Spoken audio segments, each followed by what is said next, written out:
Avinash sir, क्योंकि आप हमारे साथ हैं तो मुझे एक चीज़ और आपसे समझनी थी। अब हुआ क्या है कि टाटा ग्रुप को लेकर एक बड़ा बदलाव हुआ है।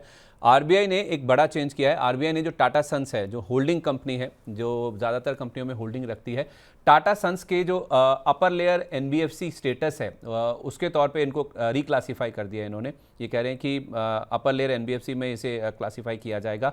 और अभी आप देखेंगे तो टाटा सन्स की जो डी रजिस्ट्रेशन की एप्लीकेशन है वो ऑलरेडी आरबीआई के पास पड़ी हुई है।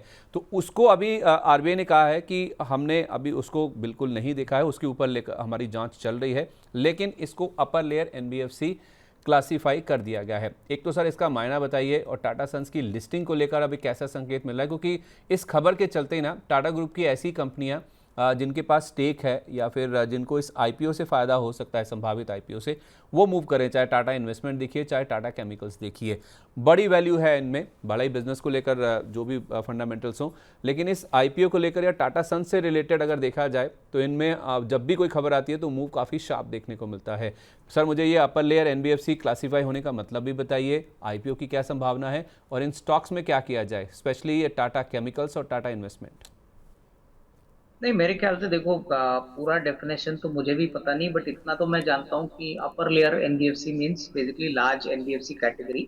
और ये कंपनी के लिए अच्छी बात है, क्योंकि जब ये लिस्टिंग होगी तभी जो भी कंपनियां इनके पास है, इनके पोर्टफोलियो में है, इनके लिए तो अच्छी बात है। जैसे आपने बोला कि टाटा केमिकल्स है, उसके बाद मेरे ख्याल से काफी दूसरी टाटा कंपनीज में इनका स्टेक है, तो हाँ, कहीं ना टाटा कहीं पावर भी आई देखिए। थिंक। हाँ।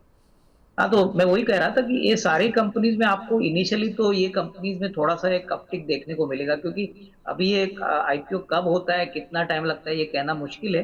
लेकिन अगले साल साल भर में अगर ये मैटर रिजॉल्व होता है और ये डिसाइड करते हैं कैपिटल मार्केट को हिट करने के लिए, तो ऑटोमेटिकली जो कंपनीज इनके पोर्टफोलियो में है वहां पे आपको एक अच्छी मीडियम टर्म में तेजी देखने को मिलेगी।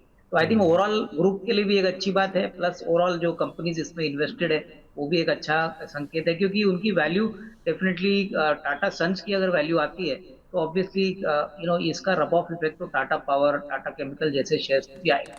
तो नेट नेट तो पॉजिटिव है, बट ये थोड़ा सा अभी अभी एक मीडियम टर्म व्यू लेके ही हम काम कर सकते हैं, क्योंकि एक्चुअल आईपीओ कब आएगा, इसकी वैल्यू अनलॉकिंग कब होगी, ये अभी फाइनली डिसाइडेड नहीं हुआ है। महेश सर, आपका क्या व्यू है? अपर लेयर एनबीएफसी क्लासीफाई किए जाना अपने आप में एक इंडिकेशन है कि इनको आईपीओ लाना ही पड़ेगा एज पर नॉर्म्स। तो इसका फ़ायदा फिर आई थिंक मेरी एक बार आपसे बात हुई भी थी टाटा केमिकल को लेकर। आपने कहा था कि वैसे थोड़ा बिजनेस वाइज दिक्कतें हैं। आई थिंक 680 के आसपास था उस समय प्राइस, अगर मुझे सही याद है। तो आपने कहा था कि लॉन्ग टर्म के हिसाब से अगर आप केवल इस ट्रिगर के बेसिस पर चाहें, तो लंबी अवधि के लिए वैल्यू के हिसाब से चाहें तो इसमें बाइंग करके चल सकते हैं। इस खबर का सर ये आईपीओ को लेकर क्या संकेत मिल रहा है, और टाटा केमिकल्स, टाटा इन्वेस्टमेंट इसके डायरेक्ट बेनिफिशरीज होंगे अगर ये आईपीओ आता है तो, क्योंकि वैल्यू अनलॉकिंग होगी, जाहिर सी बात है। आपके हिसाब से सर इन दोनों शेयरों में मौका है अभी इस खबर के बेसिस पर?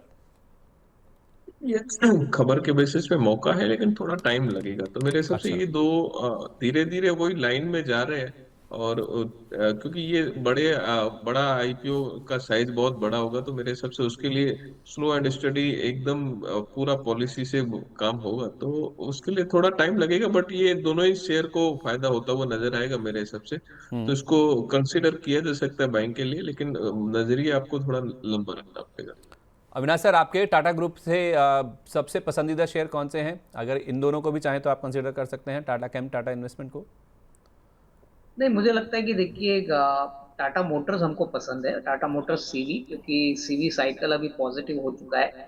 और टाटा मोटर्स सीवी में भी टाटा सन्स प्रेजेंट है, अच्छा इनका एक्सपोजर है। तो मुझे लगता है कि देखिए, आपको बिजनेस देख के काम करना है। प्योरली टाटा सन्स को देख के आप खरीदोगे तो मतलब नहीं है, बट ओवरऑल बिजनेस भी अगर अच्छा इंप्रूव होता है तो उसका असर भी अर्निंग्स पे आएगा। तो Tata Motors CV definitely current level पे अगर कोई खरीदना चाहे तो मीडियम टर्म व्यू पॉजिटिव। ठीक है, टाटा मोटर्स सीवी, इसको आप ज़रूर ध्यान में रख के चल सकते हैं अगर आपका मीडियम टू लॉन्ग टर्म का नज़रिया है तो।